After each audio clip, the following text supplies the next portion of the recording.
guys. Thank you. Thank you very much. Thank you very much. It's great to be with all of you.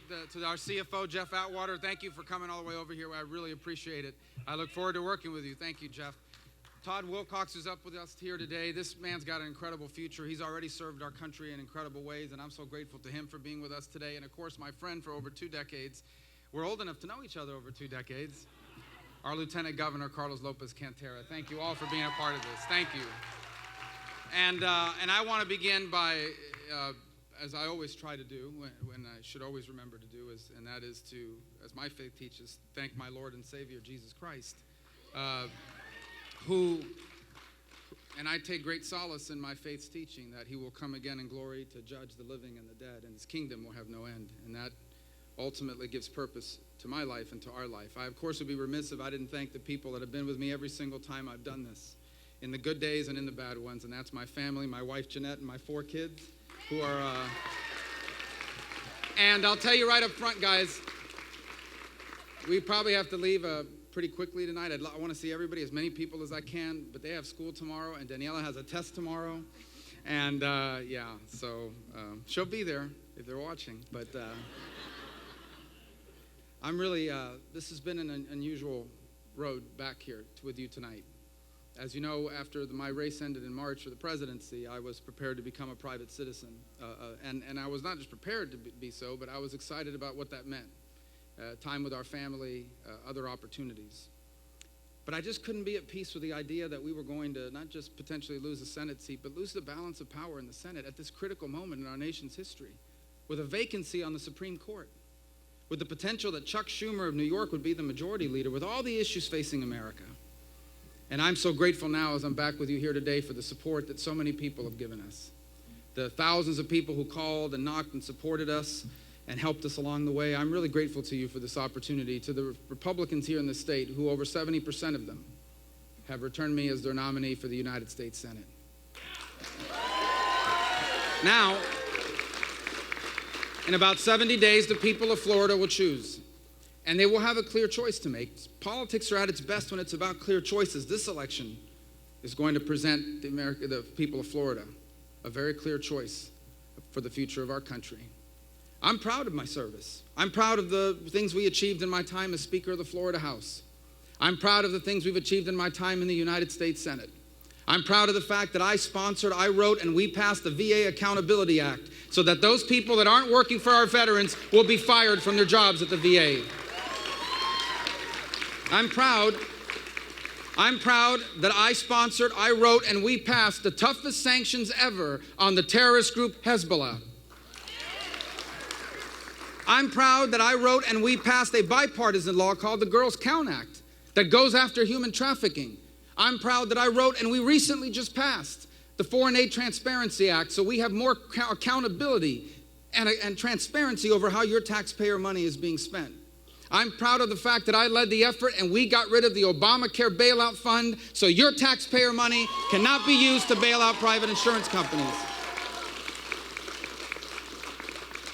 I'm proud to have led the effort, and we passed, after far too long a wait, recognition for the Burinkaneers, a segregated unit of our armed forces who bravely served our country and waited far too long for the recognition they deserved by receiving the Congressional Medal of Honor.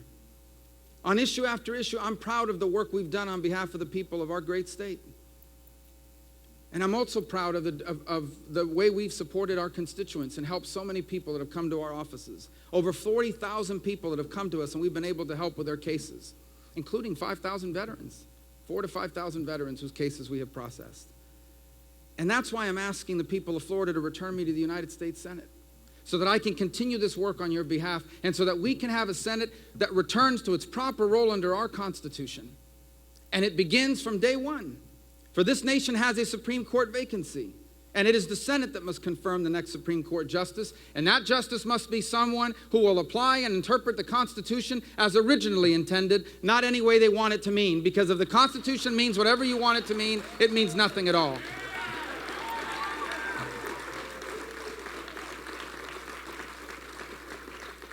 The Democrats and their hand-picked candidate will be our opponent. And I look forward for you and all the people of Florida understanding the differences. Like any candidate for the Senate, Patrick Murphy, the congressman from West Palm Beach, will have to justify to people why his candidacy is the right one for you to vote for. Now, he's tried to do that in the past by talking about how successful he's been in the private sector. The problem is it isn't true. He'd like to say he has dual degrees from the University of Miami, but the University of Miami says that's not true. He likes to say he has extensive years of experience as a CPA. CBS News found he hasn't worked a single day in his life as a CPA in Florida. He likes to say that he was a successful guy that started a small business and did golf cleanup. He started no business, and he never got a single contract to clean up the Gulf. So he's not going to be able to run on the promise of all the things he succeeded at as a private individual. He's going to have to account for his 4 years in Congress, where he was ranked by a nonpartisan group as one of the most ineffective members of Congress. And that's a hard thing to achieve in a Congress as ineffective as this one has been over the last 10 years.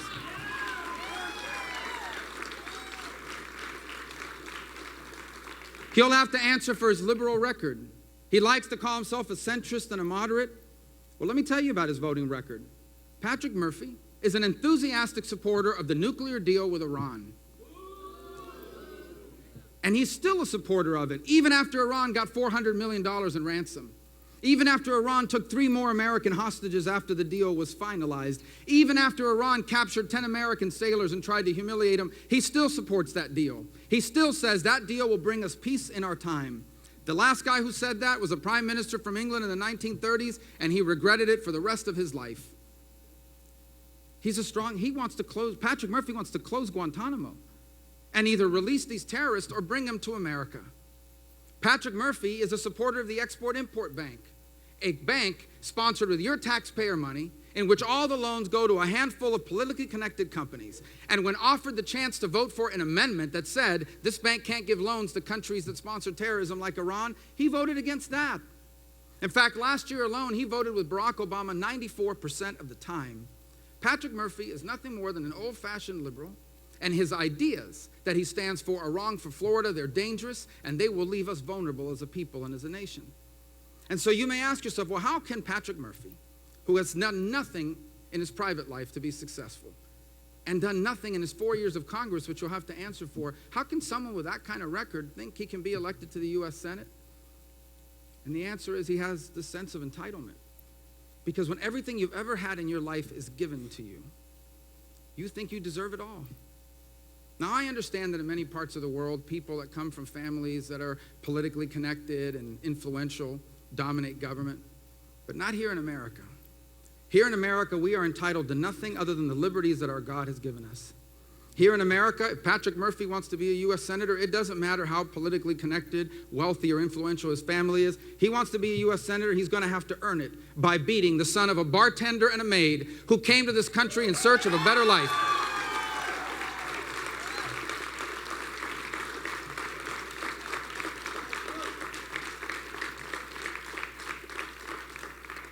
So I look forward to this campaign because the best ones are the ones that give you a clear choice, and this one will be a clear choice between someone who has achieved things on behalf of our state and who has plans to achieve things in the future, and someone who feels he's entitled to the job because everything he's ever wanted has been given to him before. That's not the way it's going to work. Not for the U.S. Senate, not for this important state, and not at this critical time in our history. For this, my friends, is no ordinary time. America once again finds itself at the proverbial crossroads. And we've been here before. The truth is that for over 2 centuries, each generation of Americans has stood where we stand now. For over 200 years, each generation of Americans has had to make the choice that we are called to make at this moment. And the choice is the fundamental question of what kind of country do we want America to be? What kind of country will America be when Anthony and Dominic and Amanda and Daniela, my children, and your children are our age? And I believe there are only 2 ways forward. My children and yours will either be the freest and the most prosperous Americans that have ever lived, or they are going to be the first Americans that inherit a country worse off than the one that was left for their parents. The road we are on right now will leave my children and yours as the first generation ever who inherit an America worse off than the one that was left for their parents. That's the road we are on right now, and that's the road that Patrick Murphy will leave us on if he's our U.S. Senator. But I believe there's a different path if we do what needs to be done. If we rebuild our military, which Patrick Murphy supports cutting and I support rebuilding. If we re-embrace free enterprise, which Patrick Murphy apparently doesn't believe in, at least as a congressman, and I believe is essential to our prosperity. If we re-embrace all of the things that made America special, and we open the doors of opportunity for all Americans, no matter where you started out in life or what your parents did for a living, if we do those things, then I believe that our children and our grandchildren will be the freest and most prosperous Americans that have ever lived. That is the road that I ask us to choose.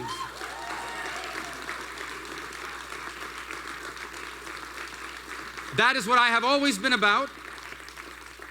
That is what I will continue to be about if I am honored to once again serve you in the Senate as your senator. I look forward to the opportunity to doing that. For this is a time of great challenges, but also extraordinary opportunities. This is an exciting time to be in public discourse in America and in the debates before us. For I believe that our opportunities are even greater than the problems that we face.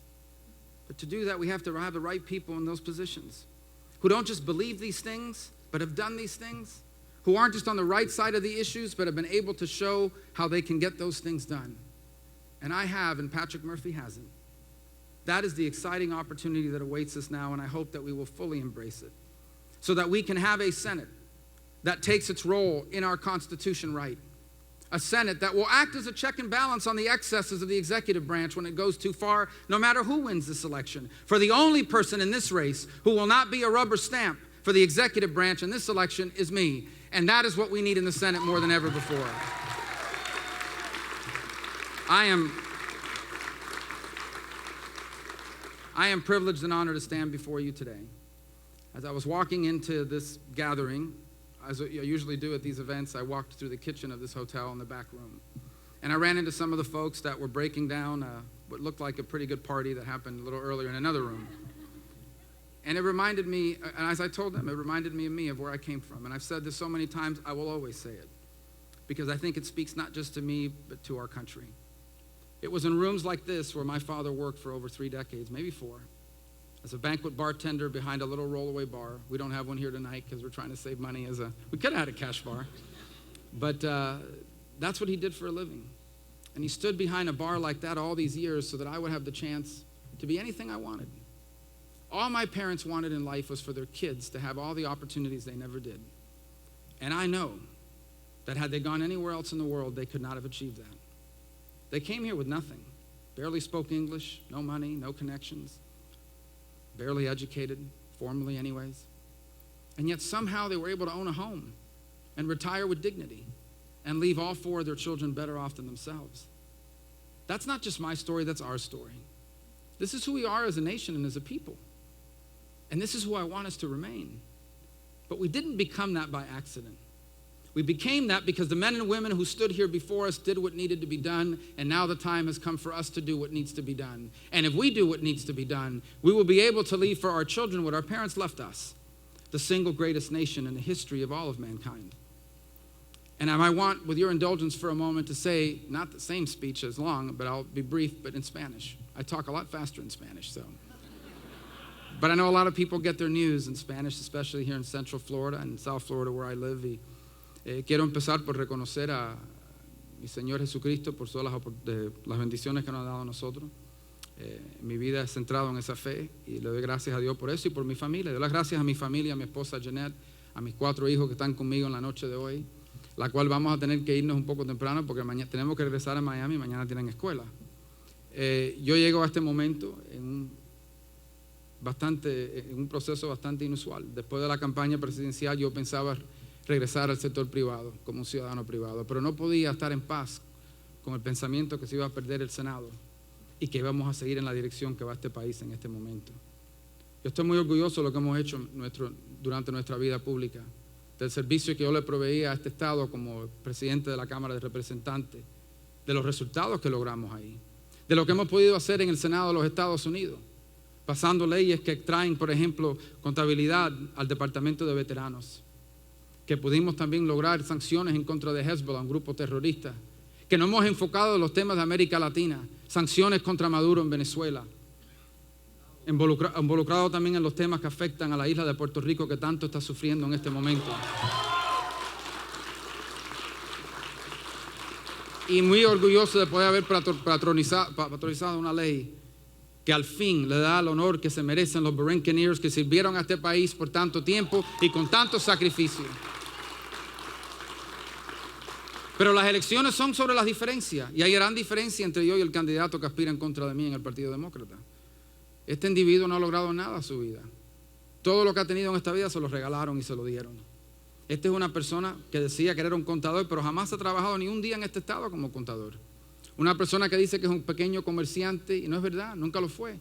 Que decía que tenía 2 títulos de la Universidad de Miami, la Universidad de Miami dice que eso es mentira, que no tenía 2 títulos. Una persona que se ha pasado 4 años en el Congreso de los Estados Unidos, y Patrick Murphy ni puede decirte una cosa que ha logrado en su tiempo ahí.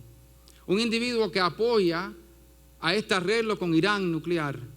Un individuo que quiere cerrar a Guantánamo y traer todos esos terroristas aquí o dejarlo en libertad. Cosas peligrosísimas para este país. Un individuo que jamás ha alzado su voz sobre los temas que afectan la isla de Puerto Rico o el país de Venezuela o Cuba o todos los países de este hemisferio, algunos que están sufriendo y todos que son tan importantes para nosotros y para nuestras relaciones en esta parte del mundo. ¿Y por qué una persona que no tiene trayectoria ni en la vida privada ni en la vida pública piensa que puede ser un senador? Y es porque Patrick Murphy es una persona que se ha criado con muchísimo privilegio. Y a él todo lo que lo ha tenido en su vida se lo regalaron, se lo dieron.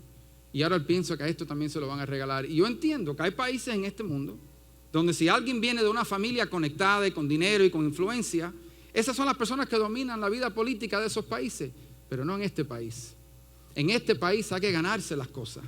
Y si él quiere senador, si él quiere ser senador, va a tener él, aunque tenga todo el dinero del mundo, le va a tener que ganar al hijo de inmigrantes que padres trabajaron en hoteles como esto, como una criada y como un bartender. Yo sé que enfrentamos muchos retos. Yo sé que es un momento difícil para este país. Y es por eso que más que nunca necesitamos un Senado y un senador dispuesto a enfrentar las malas ideas del ramo ejecutivo, del próximo presidente, sea quien sea, aunque sea un presidente de mi propio partido. Y yo soy el único candidato a la presidencia dispuesto a oponerme a las malas ideas, aunque sean las malas ideas de un presidente de mi propio partido.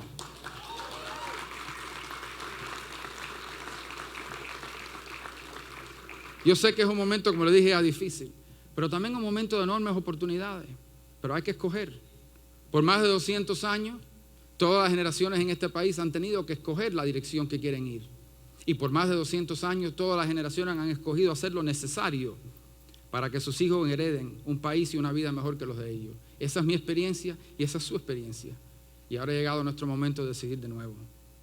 Ha llegado el momento de decidir, y yo sí pienso que decidimos, si seguimos en los pasos que vamos ahora, en la trayectoria que estamos ahora, en la trayectoria que Patrick Murphy nos va a mantener si es nuestro próximo senador, pues entonces nosotros vamos a tener que explicarle a nuestros hijos y a nuestros nietos por qué nosotros heredamos el país más grande del mundo y ellos heredaron un país disminuido. Pero tenemos otra opción, y es la que quiero yo escoger, y es la que yo le pido a ustedes que escojan, y es hacer lo necesario para que crezca nuestra economía, para refortalecer nuestras Fuerzas Armadas, para enfrentarnos al terrorismo y las amenazas internacionales, hacer todo lo necesario, regresando a los principios que hicieron este gran país grande, hacer todo lo necesario. Y si eso es lo que hacemos, pues entonces nuestros hijos y nuestros nietos van a ser los americanos más prósperos y más libres en la historia de este gran país. De eso se trata estas elecciones, y por eso le estoy pidiendo su voto en noviembre. That's what these elections are about. That's why I'm asking you for your vote. I thank you for being here tonight. Let's get to work. We're going to win in November. We'll turn America around. We'll get this right once and for all. Thank you, and God bless you. Thank you very much. Thank you. Thank you. Muchas gracias. Que Dios los bendiga. Thank you.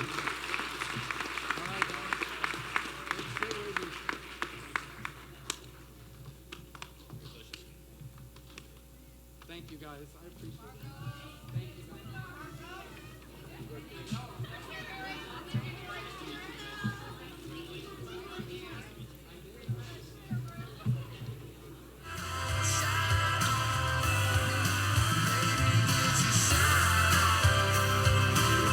Shouldn't leave you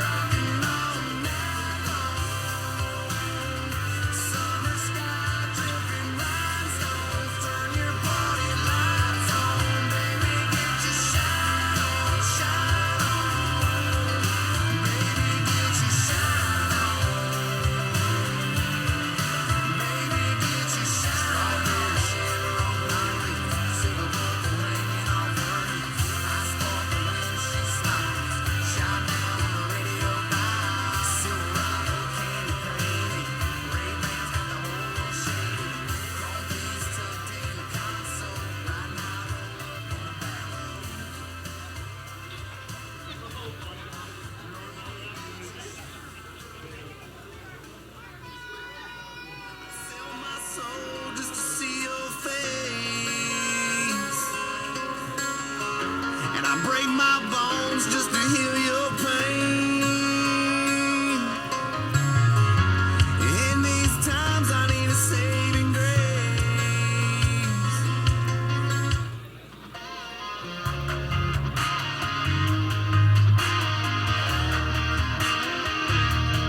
Thank you, guys.